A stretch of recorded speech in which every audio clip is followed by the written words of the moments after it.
Yes, they know. Weekdays from 2 to 4 on 93.7 The Ticket and theticketfm.com. This is Lincoln's home for sports talk on the FM dial. Also online at theticketfm.com. On the internet, KNTK FM Firth, 93.7 The Ticket. Whether you like fishing together or fishing to get away, for the thrill of reeling in a big one, or just going out to have a good time, on the banks of your local pond, at a bend in a river, or on one of our many lakes and reservoirs, you'll always find the perfect place to cast a line. Here, beneath Nebraska skies. Start planning your next fishing adventure today at letsfishnebraska.com. Sponsored by Nebraska Game and Parks, aired with the Nebraska Broadcasters Association and this station. 93.7 The Ticket is proud to provide listeners with daily opportunities to win contests and prizes on our airwaves, and would like to take this opportunity to remind you of a couple rules. All participants must be 21 or older and must wait 30 days after winning a prize before participating in another contest. Once you win, you have 30 days to pick up your prize at the KNTK Studios, 1040 O Street in Lincoln, or your prize will be forfeit. Thank you for participating in our contest, and thank you for listening to 93.7 The Ticket. On the Block with Strick and Austin. When you're in New York, Nick, in New York, I mean, you're talking about, you see mafioso types. You go into a restaurant and you would literally eat. Hey, come on over here. You know, they I don't know how to say it. I don't got the accent, but they would say, come, Strick, come here, come over. Have a drink on me. And what are you going to do? Say no? You not say you no don't to that? say no to the drink. You say no. Weekdays from 2 to 4 on 93.7 The Ticket and theticketfm.com. Coming at you live from the heart of Lincoln, America. This is the Don't Punt Hour with former Nebraska receiver. Throwing over the middle, completes the pass. He's got speed to the end zone. Touchdown. 45 yards. And return specialist. This time he beats the kicker in one more. DeMornay Pierson-El. Not only does the sideline have confidence in Pierson-El, but Pierson-El has confidence in Pierson-El. On 93.7 The Ticket and theticketfm.com.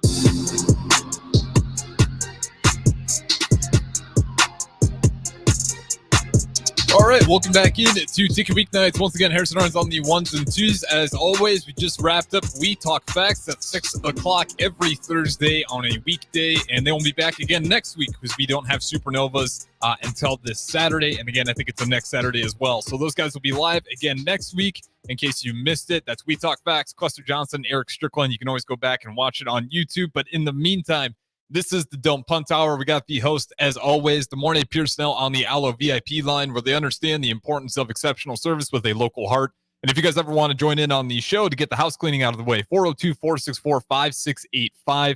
Streaming, Facebook, YouTube, Twitch, Twitter, Allo Channel 961. Great way to put a face to the voice. But with that being said, DeMornay Pierson-El, how's it going on this Thursday night, man? Doing good, enjoying the evening. Yeah, we got the official start of the NBA playoffs today. We wrapped up the play-in, or actually, excuse me, I think we actually have one more day of play-in here. Yes, the 18th, but we're getting closer to the playoffs. The Chicago Bulls able to take down the Atlanta Hawks. Shout out, I know you're a fellow Bulls fan. And then Miami Heat, they're going to lose Jimmy Butler with looks like a pretty bad injury. Really incredible. He still played about 3 quarters in that 76ers games despite having some pain, and it looks like it could be pretty bad. So Jimmy Butler is going to be out of it. But with that being said, I kind of want to dive into some Nebraska basketball news just because I think this is quite an interesting article right off the top. Have you learned of Nebraska's new goodwill ambassador for Japan or to Japan? No.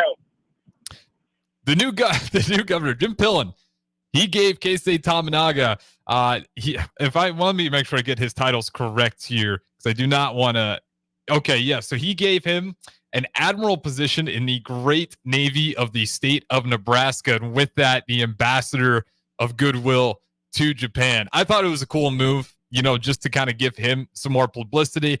Just what do you think about that? It totally came out of nowhere, but to see that from Pillen, I know, you can like him or hate him, but I thought that right there was a really cool gesture to K-State Tamanaga, and it's cool. He's going to have that, and that is a legit title. He can call himself an admiral. That's a lot of respect, to earn that and everything like that. So that's not, anything bad or whatnot. They feel like, that's what they wanted to do and whatnot. So, I mean, that's huge. Not a whole lot of people can earn that title, and he has it. So that's awesome. Yeah, I just thought it was super interesting to have that title, and it is really cool because if you think of what K-State Tominaga did, even if you want to say it's just for show, there's some good reasoning behind it. I mean, the amount of fans he brought from Japan that watched Nebraska basketball season was insane. They got a taste of what it looks like in the Midwest for Nebraska basketball, at least get to watch K-State Tominaga. So shout out to him, the new ambassador, goodwill ambassador to Japan, K-State Tominaga. I thought that was a really cool title and something he can always cherish forever. In other news, there is a Wisconsin guard named Chucky Hepburn. He has hopped into the transfer portal. Do you think there's any chance he would pick Nebraska? There's a lot of schools out there, big name schools out there that we'd have to compete with. Or do you even think Nebraska should go that route and try to get a guy in Chucky Hepburn, a former Omaha native? I mean, he will be back playing at home. He would see Wisconsin multiple times. I mean, it's a fair shot. It just depends on, what does the kid, think what's best for him. But, I mean, it's a viable option. It's a good option. So, I mean, you miss 100% of your shots that you don't take. So, I mean, I think it will be something, interested in to go in and pursue. Yeah, it'd be another point guard, which I don't think would hurt us at all. I'm still waiting for that big. I am just dying on that hill that we absolutely need to get a true 5. Because I'll just ask you straight up, what to you was the biggest problem for Nebraska basketball last season? What was the thing that constantly was getting in their way? And you might disagree with me, but to me it was pretty obvious, especially when we got on the road. I would say I think you might have just gone through a tunnel. Good morning, Pierson-El, if you can still hear me. Repeat what you just said. You're back. Yep. Go ahead and repeat what you just said. I said size. We were, getting out rebound offensively and defensively when we're ever on the road. We played better at home. In the tournament, the same thing happened and whatnot. So I think, that's an area where you need to go get some trees. We don't need. That's just what it is. That's what we need. The game there, they're growing taller. They're getting bigger. So you need, multiple people that can help you on that end with stuff and whatnot. I agree. That's exactly what I think. Like, yes, I understand we were able to pull it off and beat one of the biggest trees in a number 1 Purdue team. But if we just kind of go through the schedule here for Nebraska basketball, and I'm not going to, hate on these guys for any of it. It was a great season nonetheless. But the one thing that kept getting in their way was certainly size. That Creighton loss, that was more just great 3-point shooting from Creighton, but it was the game after that. If you remember early in the season, Nebraska played Minnesota on the road. And the number one thing that stuck out, especially once that second half rolled around, was this team cannot get a rebound to save their life. They were getting bullied. Minnesota was just a lot more physical, and it showed up in the final score. And you lose not even a close one, 76-65. And then they find a way to bounce back. A lot of it credit to their defense, keeping Kansas State to 46 in one of those big games. But you go on here, and then their next losses all point to bad rebounding efforts where they're just getting killed on the glass. You got lost to Illinois, lost in the rebound battle that one. Northwestern, you lost in the rebound battle on that one. And then you got a few more here as the season goes on. And over and over and over again, the remaining theme was you're getting out rebounded. And I don't have to talk about the Texas A&M game, although I think that one, the rebounding actually came close because Texas A&M just refused to miss. But I could probably take an educated guess that even if they were missing some of those, they were getting those second chance points regardless. So I just still think that's on the table. You got to get a 5. Demore Pierson-El, doesn't matter what kind of 5 they get. Does it have to be a stretch 5? Because this Fred Hoiberg offense is a lot more interesting. He's kind of done it with Derek Walker, not having a great 3-point shooter, but what type of center are you looking for? Or does it really matter if they're playing a true 5, a stretch 5? What does that arc got to look like? I think someone closer. What's the guy from NC State? I think you need like kind of a DJ Burns almost. A bruiser, bully. That's what the game in the Midwest is. These other conferences, are a lot faster, up tempo and whatnot, and everything like that. You need, a consistent bucket, a consistent defender on the inside, a consistent rebounder. we got, threes and four that can be that slasher and get to the bucket and everything like that. So I don't think you need, a five that's out on the arc shooting a three. I think you need a five that's, a defensive, a little bit more defensive guy, or, when he gets the bucket in the paint or something like that, he's gonna dunk on somebody. I think that would benefit, the Nebraska scheme and offense. Yeah, we need a rim runner. We need. I don't care if they can shoot the three ball or not. Just someone, even if just to save us from nightmare rebounding days where we just don't have anybody in there that's big enough. And again, this is just part of the team. I never saw Nebraska basketball as an energy problem last year. I just simply saw it as we're not big and strong enough to compete with some of these teams in terms of rebounding. Now, we could beat them with our scoring and locking teams up defensively, but the second chance points were a problem, and us just trying to get back our own second chance points. I mean, we just didn't have a lot of those this year. So if we were having a bad shooting night, you typically ended with a loss. And luckily for Nebraska, we had some electric shooters this year, one of the better years we've had, and just quite a few more playmakers so we can make it work. But definitely, I think we got to get a big, someone that can rebound, because Josiah Alec, I know he wasn't the most electric player out there, but he did a lot of the intangible stuff that we're going to be losing with him off the court. I mean, he was, with just trying to give him a title, he looked like a lumbering giant at times, but he brought the energy needed, and he really started to grow into his role. And it does suck to lose him. I wish he could have been on this University of Nebraska program a little bit longer. I think you really saw it like halfway through the season as he started to understand his role more, and you give credit to Coach Hoiberg and the rest of the staff for kind of helping him figure out that role. But he just got better and better and better as the season went on, and we relied on him in a lot of those games late, where maybe not points, but certainly rebounds in order to protect the rim. So we're going to need to figure a way to patch that up. And I think it's got to start with the five. I do like the additions we've had so far. I like the point guard addition. I like how we got Raleigh Worcester in there as well. We got Griffiths out of Rutgers. We've got some good players, some height, but I still think we don't need height just at the guard position. We need to find a way to get it inside as well. So that's the one glaring spot for me. But again, there's still plenty of time left. We'll see what Fred Hoiberg and company do as they try to continue to patch this roster up, because there's been quite a few notable people leaving. Jamarcus Lawrence, he's out. CJ Wilcher out. Josiah Alec graduated. Keisei Tominaga graduating. So again, there's still some holes to fill. We got a couple of them. Still got to get that big five out there. But let's go ahead and switch it up to some more hoops here. And let's talk about Caitlin Clark and the Indiana Fever and what this means for the WNBA. It's new territory for them, and I don't mean that, to be misogynistic, whatever you want to call it. They have a ton of fans getting ready for the start of the WNBA season. The draft night, I mean, I think that's probably the first time in a long time they've had that many people watching the WNBA draft, at least for that first round. And the college games got a boost out of it. But this is, to me, the first time it feels like the WNBA is going to get a boost, because Cluster pointed out in the last show, there's always been kind of stars in college basketball. And the college game for girls has always had more viewers, has always done better than the WNBA, despite being the quote-unquote lesser product. The WNBA and the Indiana Fever, if you got a matchup with Caitlin Clark, they're selling out arenas already, or a lot of those games. And they're setting up these rivalries already. The GOAT versus the Rook is one of those they're throwing out there. What are your expectations for the WNBA this season? And do you expect this hype momentum, not just from Caitlin Clark, but, for girls like Cardosa, who's just an absolute baller out there, who graduated from South Carolina, Angel Reese out of LSU, Paige Beckers from UConn.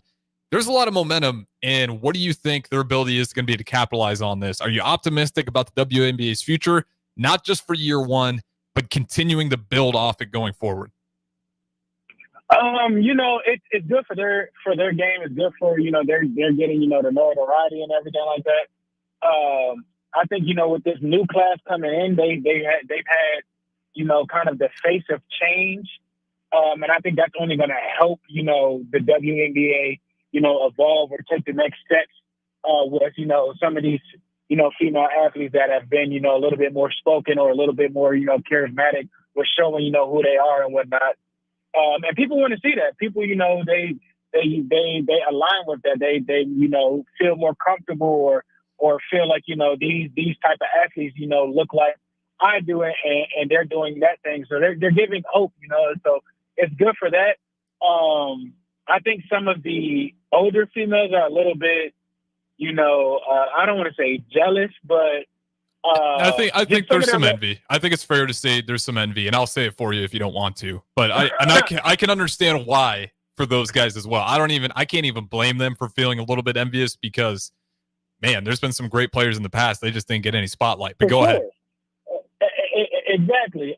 So I think Caitlin's going to get, some of these, older players. I think they're going to get their best shot, and it's going to come, a little bit harder. They're going to be more aggressive and everything like that, to kind of rub things out and to kind of see, well, it's not going to be this and that's not going to be that. The girl from Oregon that Kobe was mentoring, is it Sabrina? I don't want to say her name wrong. I think you're right. Let me double check. But yeah, you're right. I know she's from Oregon. She plays in New York. She was doing the same thing. She was scoring lights out and everything like that. She's had a tremendous, transition to the WNBA. Kelsey Plum held the record before Caitlin Clark did. She had an amazing, transition. Asia, the girl that's also with the Asia, she's had, a tremendous thing. So there's ways to do it. They have people, that have gotten it done and whatnot. So I only think, it's only going to get better. And these girls are talented. They're in places to where, they're being surrounded by well-coached, coaches and whatnot and other superstars and whatnot. It's only a matter of time before, it really, blows up more than it has. And it's gaining, it's notoriety, especially, with the internet. Somebody says something and whatnot and everything like that. It's under a spotlight. So they're trying to make things, better and whatnot. So I expected, to do way better numbers. People are going to be tuning in to see, the two teammates that got drafted, the two rivals that got, they've been playing each other for 3, 4, or 2 years. And now they're on the same team. I think Reese and Cardoza with, I think the Chicago yeah, team. they're both in Chicago. So, that's going to be a mean team. So, I mean, they're a lot aggressive. Both of those girls are passionate. Both of those girls, are a little more aggressive and whatnot. So, whoever they play, they're going to get their best shot because they want to prove stuff and everything like that. So I think overall, these incoming, female athletes, they got something with them. They're not afraid of a challenge. They're not afraid of, to voice their opinion or, they're to let, that competitiveness show. And it's going to be interesting to see, how the rest of the WNBA either handles it or, ignites it, or tries to, put that fire out. So I think it's going to be exciting. I think it's going to be awesome. I think WNBA is going to really do well and capitalize off this because I would say the number one thing that's turning people off from the NBA today, and Mississippi Mud Dog said this in the last one, and I think it applies as we were kind of talking about it in the last show as well.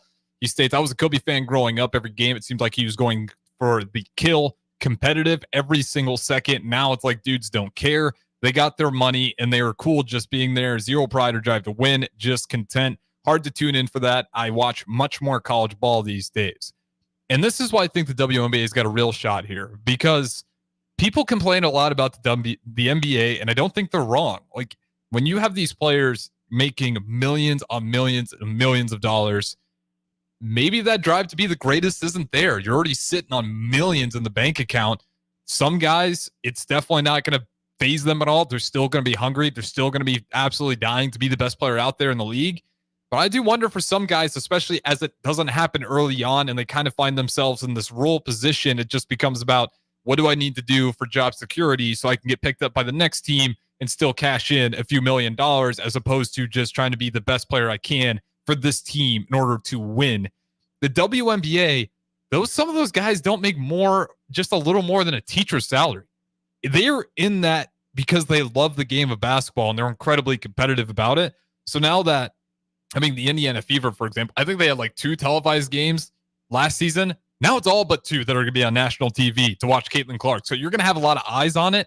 And that competitiveness, for as much as people hate that it has felt like it's left the NBA, the WNBA, it's always kind of been there because those guys don't make a lot of money. Those guys have to play overseas in the summer just to make ends meet. So their one job can't just be playing the sport they love.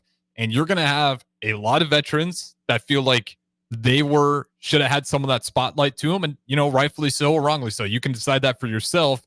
And you're going to have these young players hopping into this league that's going to be in an absolute frenzy, eager to prove themselves, eager to meet the hype that's being built up. I mean, Caitlin Clark, she's from State Farm commercials to SNL. You go to Angel Reese, Sports Illustrated. I mean, these women athletes are doing a really good job getting their name out there, building up the hype.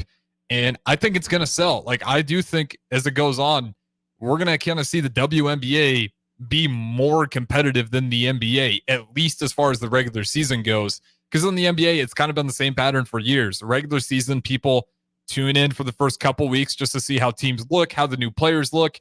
Then they probably tune it off. NFL comes around, they start putting their eyes on that instead. March Madness, they put their eyes on that. And then the NBA playoffs, and people kind of re-lock back into the NBA. With the WNBA, it feels like every game is going to matter a lot with how many young electric players there are and how many stars of the past are going to be eager to prove themselves that they're already there.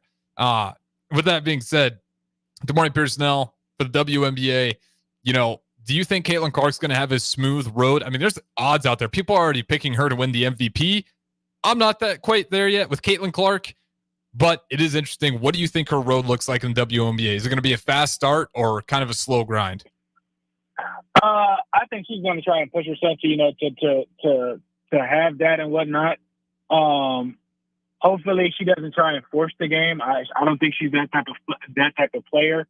I don't think there's like too much hype, on her shoulders and everything like that. She's gonna have to be a distributor. She's gonna have to, create, a lot of shots for her teammates, and she might not have the numbers early on and whatnot until she kind of gets settled in to where she can kind of take over and control and do what she want to do. And also, like I said, teams are going to be gunning for her. They're already mad and pissed off and irritated. So I don't think, she's going to have any sympathy, from a lot of some of these other players just because of the situation. It is what it is. But I think that's something she can definitely handle. I think early on, like I said, I don't think she will have, your 30s and your 40s and this and that. She might have 15, 10 assists and 5, 6, 7 steals or something like that. She's still contributing, So I think, her being dominant and her doing what's best for the team will be coming from somewhere else other than scoring how we've seen her early on. See, this is where I'm interested. I wonder if she, because if you're the Indiana Fever, you know where the money is going to be.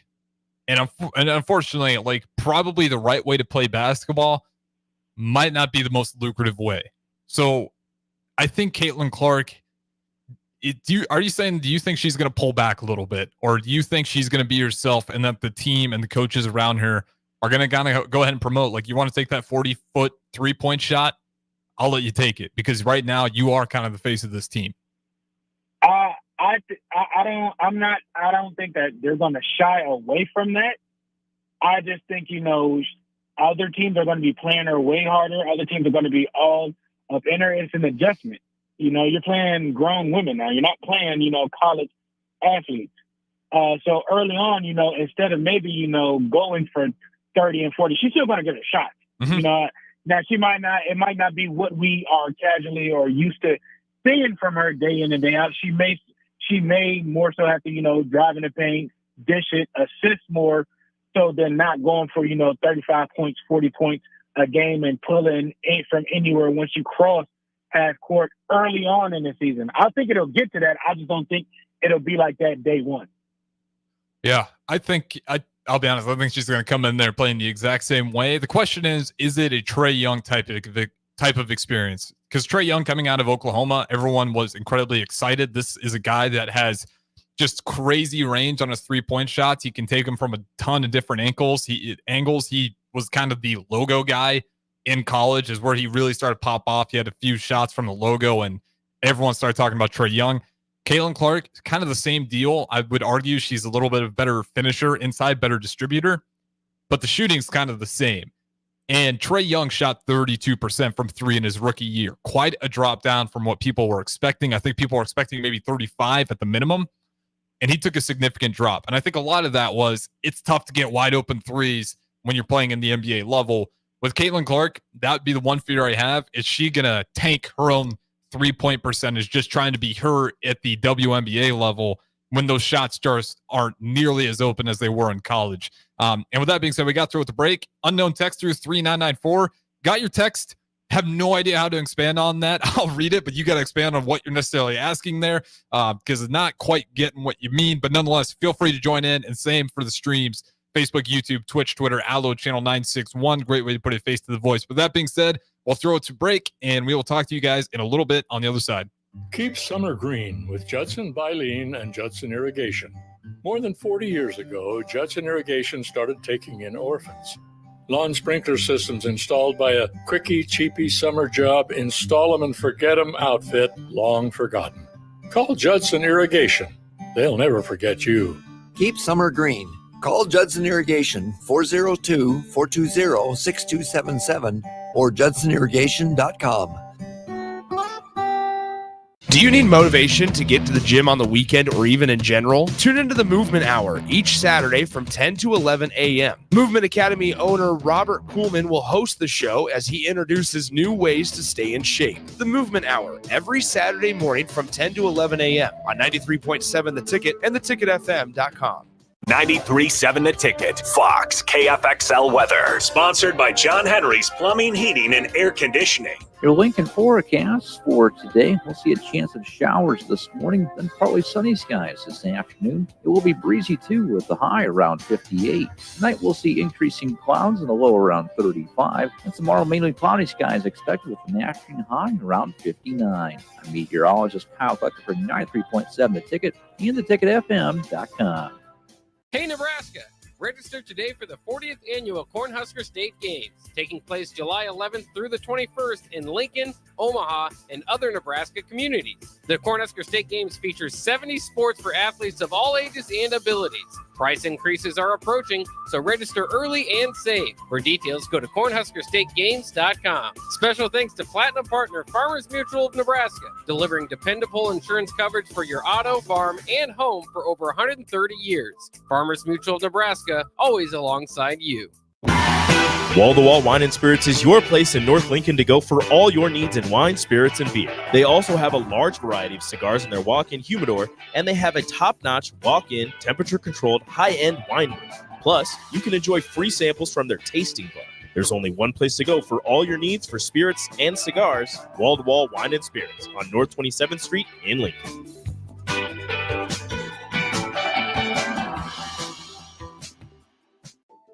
The need in our community, if you just look at the numbers, it's frightening.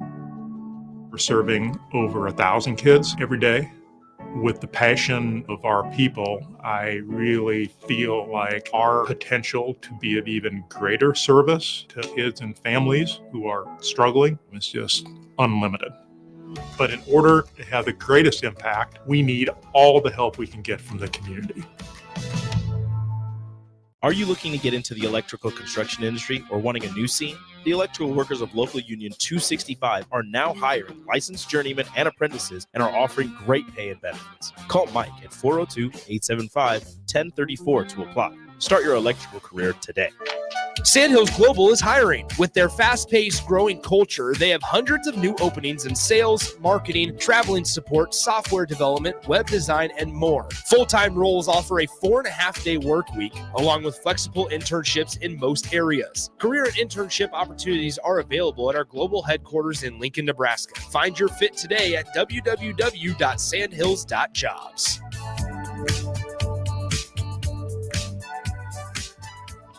In every office, there's two types of people. There are those who bring in bagels and those who eat the bagels that someone else brought in. Everybody likes the first person. Be that first person. Weekday mornings at 7:30, you have a chance to win a business box of bagels from Bagels & Joe. All you have to do is shut up, Sipple. 2 questions for you, 2 for Sip. Win and the bagels are yours. Lose, well, you don't want to lose. You lost Monday, you lost Wednesday, you're a loser. Shut up, Sipple. Weekday mornings at 7:30, brought to you by Bagels & Joe.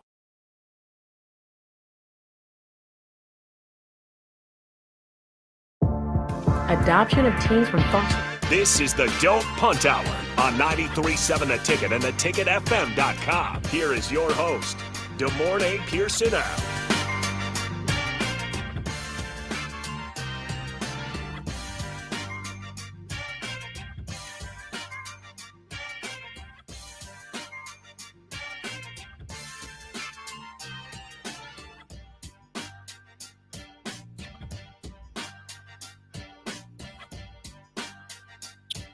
All right, welcome back into the Dome Punt Hour. Once again, Harrison Arns on the ones and twos. We got the host, as always, the morning Pierson-El on the Allo VIP line, where they understand the importance of exceptional service with a local heart. And for this next segment, DPE, I want to dive into some college football. In particular, a couple of schools heading to the SEC, Texas and Oklahoma. And I just kind of want to get a feel, with those two teams heading in, who do you think is going to have the better start to it? Obviously, Texas was the better team last season, but they're heading into a loaded conference. Oklahoma, kind of the same deal. They lost their best quarterback. He's transferred out. Oklahoma, Texas in the SEC, who do you think is going to have the better first year? I think Texas, and I don't think it's going to be close. Texas has a lot more returning athletes coming back. They've already shown that they can compete at a higher level, with beating Alabama and whatnot. I think Sarkisian is the right coach for their job. Texas is going to be dangerous in the SEC. I think so as well. I don't know how dangerous, though. This is kind of one of my thoughts I had as well. Like Texas and Oklahoma. What side are they on? Are they on Alabama side or are they on Georgia side? I'd have to double check on how they're split. Who's going to be on Georgia side and who's going to be on Alabama side, because that's probably going to matter quite a bit as who do you think is going to do better. I still think it's going to be Texas. I'm with you regardless, but I'm more intrigued on just how they're going to adapt, because in the Big 12, Texas and Oklahoma kind of got to throw their weight around and make all the big time decisions as far as that conference went. Now they're in the SEC, and it might be a little bit humbling for them as their opinion might not outweigh everybody else's, especially in terms of win-losses. It's going to be interesting how these guys compete, because we'll just do this game right here, and you tell me where Texas slides in at, and we'll just kind of go off last year's records and teams who were dominating, because I think next year will probably be a little bit similar. So Georgia, I don't think Texas or Alabama are going to rival Georgia. Tell me if I'm wrong right there, but I'm going to assume not. I agree with that. Alabama. Saban's gone, so they're not as scary. So, I mean, they might. Both of them are just Texas? Because I'm trying to figure out where we would. I think Oklahoma is going to be middle tier at best. I don't think they're going to have a good start. I think Texas has a better shot than Oklahoma. Yeah, I'm with you there. Oh, what's Bama? And then going on here, you got Missouri, Ole Miss. I think Oklahoma's probably not going to be better than either of those teams as well. I got probably even a team like LSU's got a chance better. And it's just such a loaded conference that they might, be as good as Texas A&M, who went 4-4 in the conference last year. It's just going to be interesting to see if Texas can maintain that dominance that they've had in recruit. I mean, they're in a beautiful recruiting location, and it is odd that they've only gotten close this last season, but they've had so many long droughts that now you're entering another conference into the SEC. Maybe that helps with recruiting, but at the same time, you're going to be going against some insane talent where you can't just walk all over your schedule. I think with the talent, the in-state talent, or some of the talent that they were losing to A&M because of the SEC, I think they'll get a lot of those players that they were losing out on because of the conference.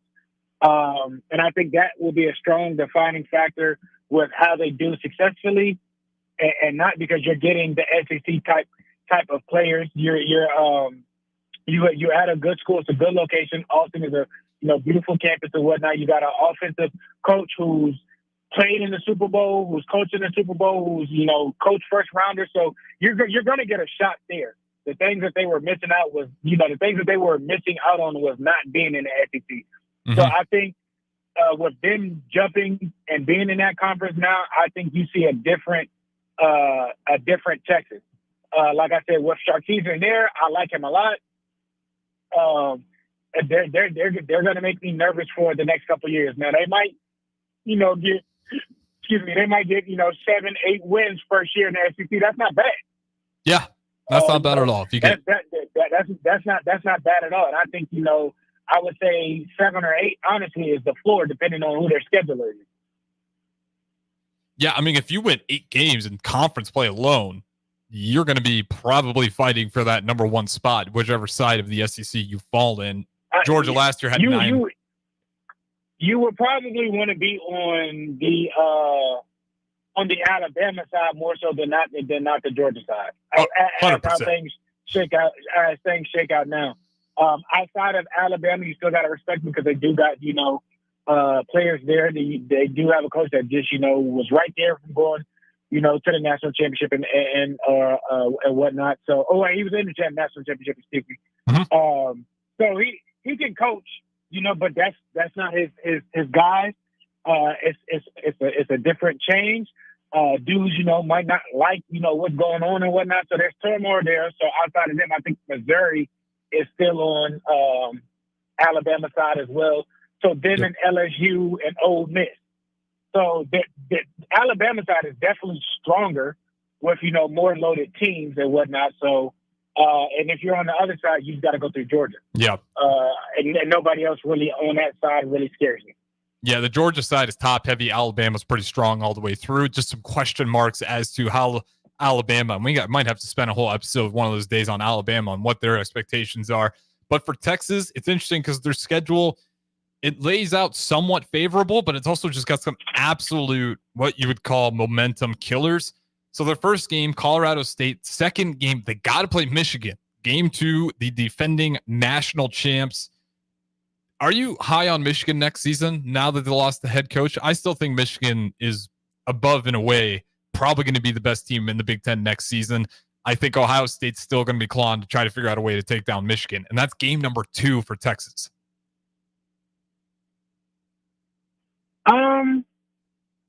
Michigan isn't the same without Harbaugh, but I think they're still going to be a good team. Better than Ohio State? That's the real question. Better than Ohio State still? I don't know because they got Chip Kelly. Chip Kelly is gonna give you some things on the offensive side to, he's gonna make you guard every blade of grass. So that right there with the talent that Ohio State can get, that makes me nervous. Their defense, is not terrible. And they were one game out from being where Michigan was at. They just didn't beat Michigan. So, what do the alarm bells look like at Ohio State if they take another loss to Michigan, even with Harbaugh gone? Do you think Ryan Day has to move on, or do you think they hold fast? No, they hold fast. Like it's one game. Harbaugh was in the same position, and you see if they held still, and you see what happened. Yeah, they almost got rid of him though. He had to take less money, which is crazy. But they're just. I'm not saying that. I believe what you're saying. I don't know how patient the people are up top are. I mean, that Michigan game seems to be end all be all for Ohio State. I think there's a real possibility, even though I think it's the wrong decision, that they might get rid of Ryan Day if he loses to Michigan again. You're holding fast. You're holding fast on that you think they'll keep him no matter what?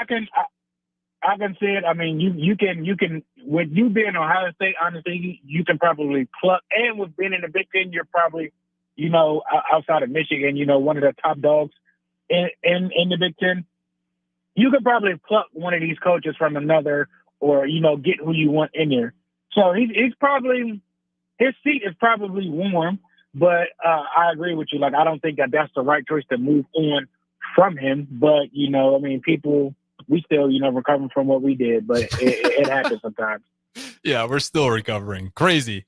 Been recovering since I was born, apparently. So, definitely tough road to go on. Moving on here, let's keep going through this Texas schedule because it gets nice and easy, and then it gets brutal again. Then they got UTSA, probably a win. LA Monroe, win. Mississippi State, maybe a close game, but I'm still going to pick Texas in that one.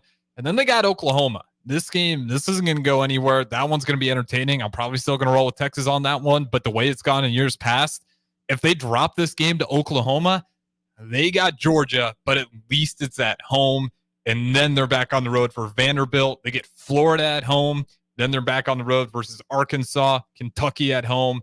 And then they got to finish the season Texas A&M on the road.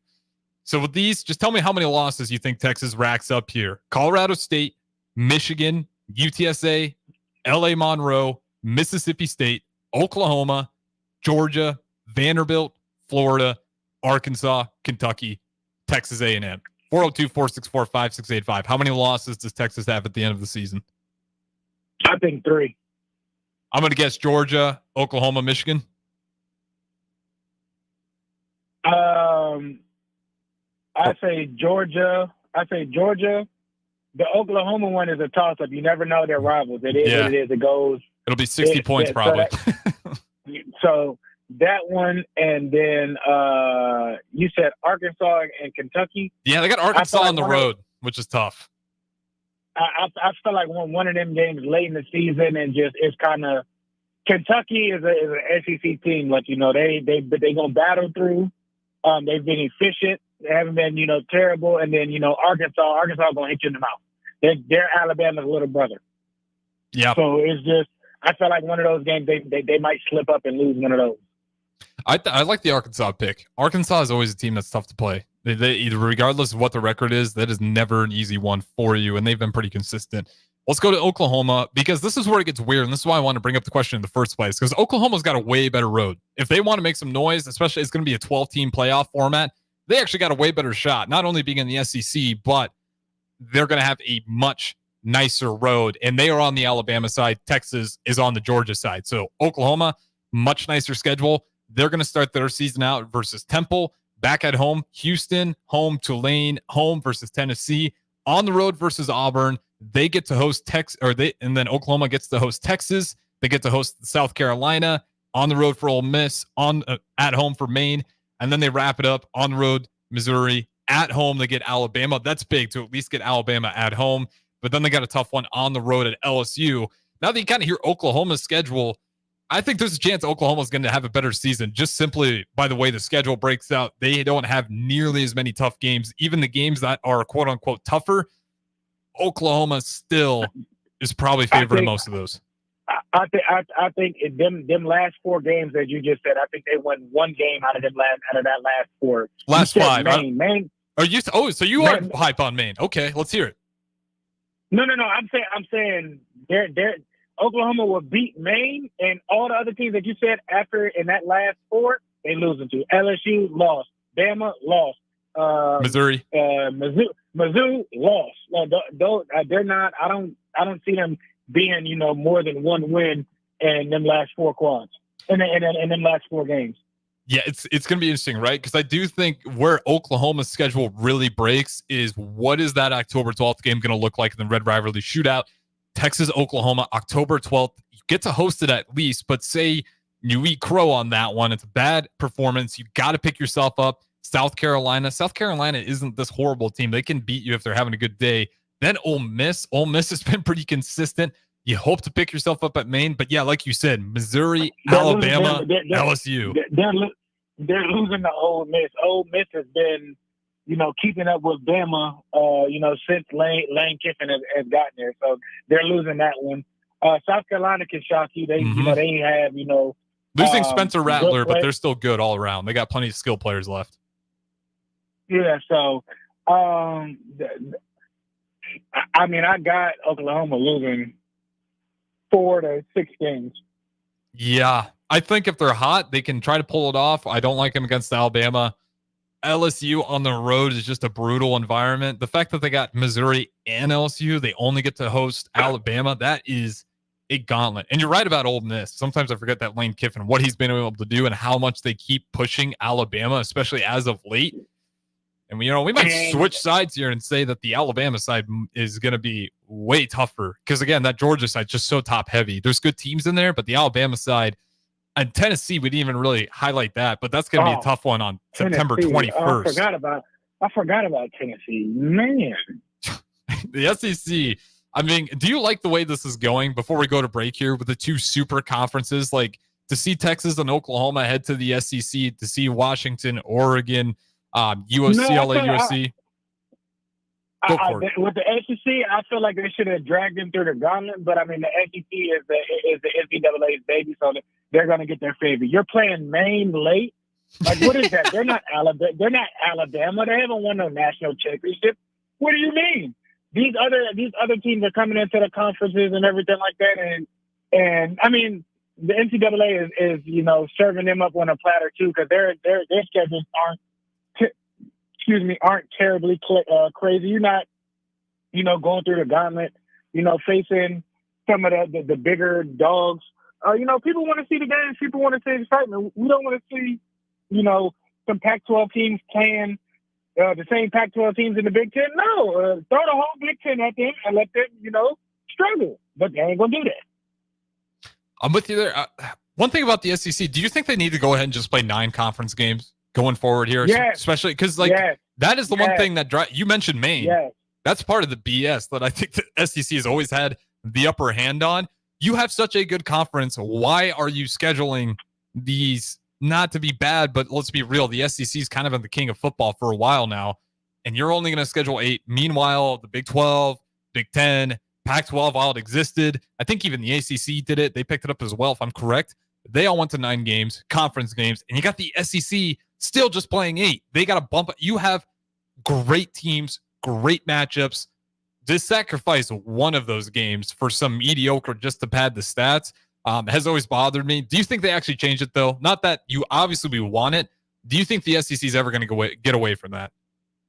No, because it's their domain.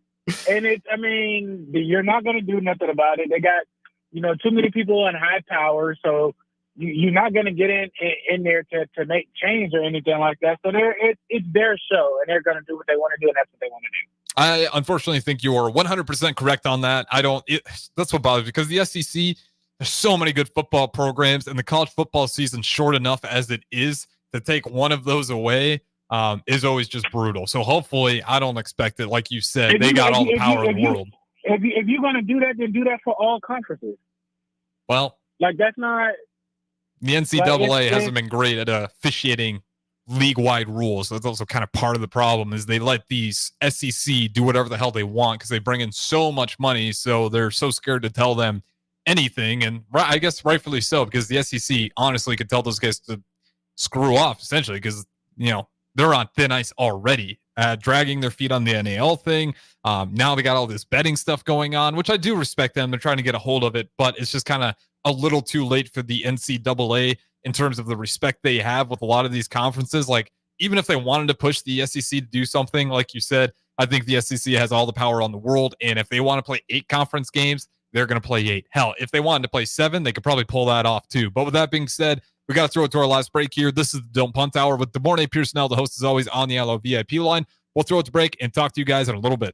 With the Planet Fitness Black Card, you don't just get a great workout, you get a great perk out, because your membership is packed with perks. For $1 down and $24.99 a month, you'll get perks like access to any of our 2,400 clean and spacious locations. Bring a friend anytime and both work out, with tons of equipment that'll give you that big fitness energy. Relax in the Black Card spa and more. Work out and perk out with the PF Black Card. Join for just $1 down and $24.99 a month. Hurry, this deal ends soon. See Home Club for details. When we're looking out for a homeowner, we're always keeping their budget in mind. We try to maximize things that are important to them. Bob Benish is the founder and president of Aspen Builders, online at aspenbuildersinc.com. So we really try to maximize the size, because 5 years from now, you can't just make your house bigger. The one thing I can tell you is that most builders in Lincoln, we all are about the same price. The difference comes in the products that we put in and the way we put in those products. The old saying, you get what you pay for, is pretty accurate when you're building a home. If you put nicer windows in and you put nicer cabinets, it's going to cost a little bit more. If those things are important to you, then you want to do it. We can try to incorporate in your floor plan and get a house that you're going to be happy with. Make your dream home a reality and call Aspen Builders at 423-6811. Online at aspenbuildersinc.com. Your home is waiting at Aspen Builders. Finally, a good reason to have a smart house. Just say, Alexa, play 93.7 The Ticket, and we'll magically start playing. How's it work? Nobody knows. Don't ask questions.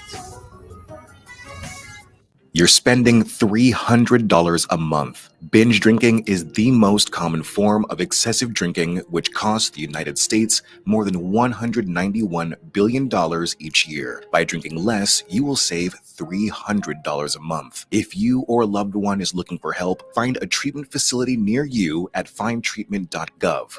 For immediate support, call, text, or chat 988. Brought to you by Nebraska DHHS in partnership with SAMHSA. Let it slip, it cuff it, check. Talk to doctor now and share it. I get it, slip it, cuff it, check it twice a day. I get it, slip it, cuff it, check it in the morning and before dinner. I get it, slip it, cuff it, check it, and share it with my doctor. Nearly 1 in 2 U.S. adults have high blood pressure. That's why it's important to self-monitor your blood pressure in 4 easy-to-remember steps.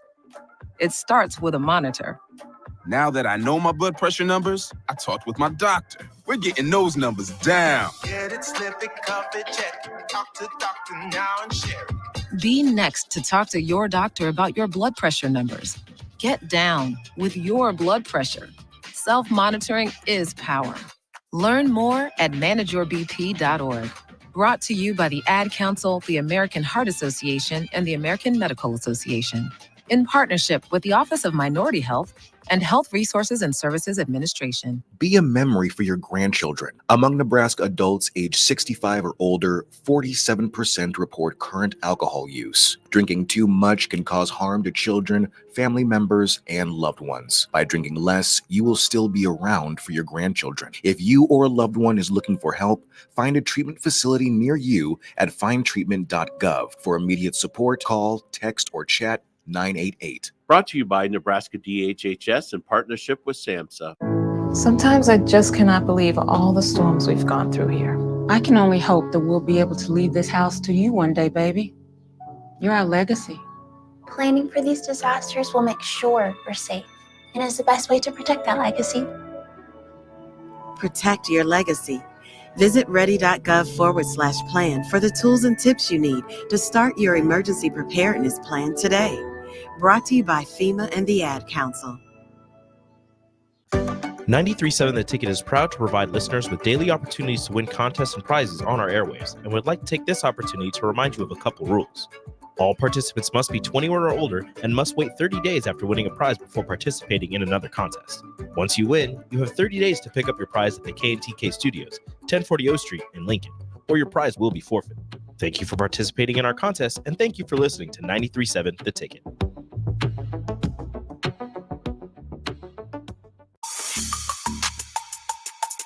This is the Don't Punt Hour on 93.7 The Ticket and theticketfm.com. Here is your host, Pierson-El.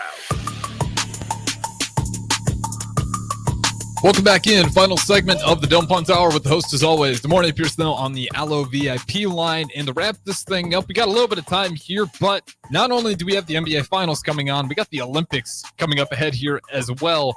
And I want to ask you if we're heading into a foreign player era and if the USA basketball is in some serious trouble in terms of not only this Olympics, but the Olympics going forward, because we finally getting to the rookie stats.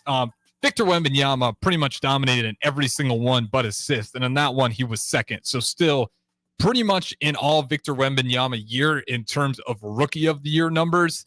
But then you look at the all-NBA team, too, and the likely candidates for that one. You're going to have Luka, foreign, Jokic, foreign, Giannis Antetokounmpo, foreign, Shai Gilgeous-Alexander, foreign. You could slide Anthony Edwards in there maybe, but then Jason Tatum. 1 American, 4 foreign players, unless you slide Edwards up there, which he maybe, I'm guessing not, though. I'd be very surprised if they don't put Shai Gilgeous-Alexander, the number 1 seed.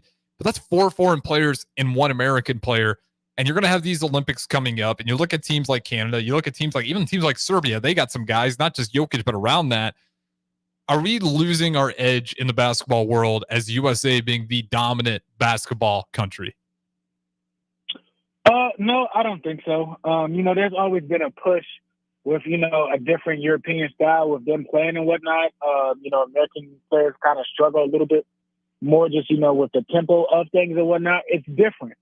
And I think, a lot of people are nervous, and it was the same thing, when Kobe, LeBron, when they went out with, that team yesterday, they had lost to, who was it, Spain? Yep, it was Spain. And, they lost to Spain and lost to somebody else, and people were worried. Man, the U.S. just needs to, remind people we still, have some of the best athletes in the world and whatnot.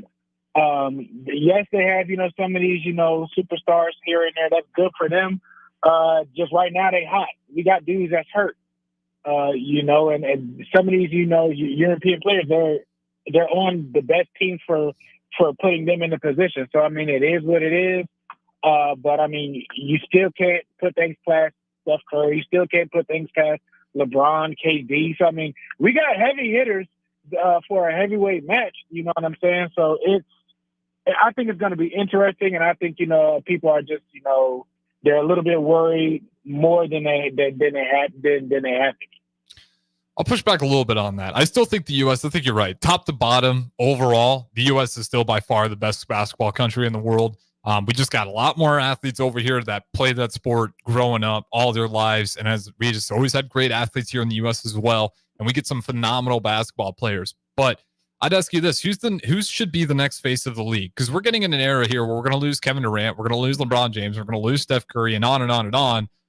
We need some new young players to be the face of the league. And right now, the best young players or even players kind of getting into their prime, they're all foreign. That would have to be the face of the league. And unless you're putting a Zion, you would hope it'd be Ja. Who should be the face of the league? That's, those two names right there. It's like if Zion can get consistent, they're gonna hop on that shit. Mm-hmm. Ja Morant, as much as hype as he or trouble or people just meddling in his business and everything like that, you still can't take it away. People still are going to be wanting to be around that. Trae Young, if he gets some superstars, if he gets some help around him, you got Tatum. Tatum is right up there. You can arguably say him. I think they got some young superstars in Orlando. You got young superstars in Minnesota. So I mean, it's plenty of people. I would say you got about 5 people that can be that might be interchangeable with stuff, but just off the rip, if they continue to go how things should go or how they would want to, I think easily it would be Zion and Ja.